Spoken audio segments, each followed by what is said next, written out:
Hi friends, prokaryotic செல்கள் பற்றிய சரியான கூற்றுகள் எவைன்னு கேட்டிருக்கு. தெளிவான உட்கரு கிடையாது. சவ்வினால் சூழப்பட்ட செல் நுண் உறுப்புகள் கிடையாது. 2 மீட்டர் குவிய தொலைவு உடைய குழி லென்ஸின் திறன் டியாப்டர்.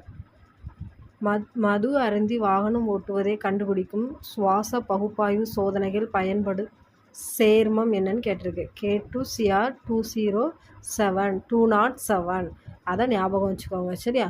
100%, அதாவது 100% சூரிய ஆற்றலை பயன்படுத்தி உலகில் முதல் மெட்ரோவாக உருவாக்க முயற்சி செய்யும் ரயில் நிலையம் எது? டெல்லி மெட்ரோ ரயில் நிலையம்.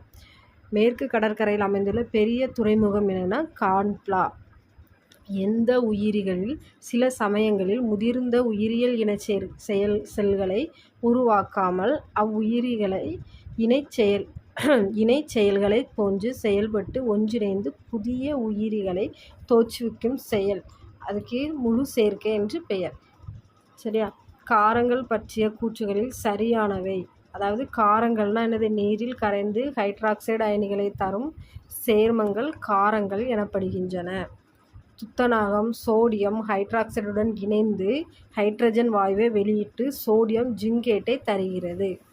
ஆர்டி பேனர்ஜி என்பவரால் 1922 கண்டுபிடிக்கப்பட்ட நகரம் என்னது? மொஹஞ்சதாரோ.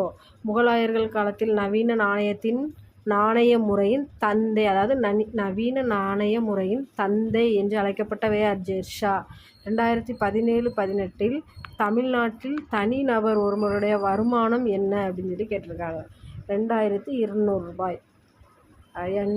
சுத்தமான குடிநீர் பெறுதல் என்பது நமது அடிப்படை உரிமை. இது இந்திய அரசியலமைப்பில் எந்த பிரிவில் அடங்கியுள்ளது?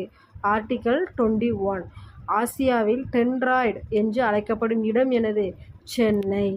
ஓகே ஃப்ரெண்ட்ஸ், நம்ம கல்விக்கான உரிமைகள் பற்றி ஆர்டிகல் எத்தனையாவது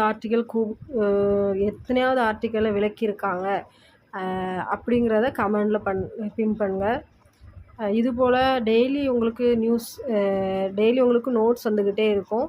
கரெக்டாக உங்களுக்கு நோட்ஸ் கிடைக்கணும்னா நீங்கள் என் சேனல் லைக் பண்ணி ஷேர் பண்ணி சப்ஸ்கிரைப் பண்ணிக்கோங்க.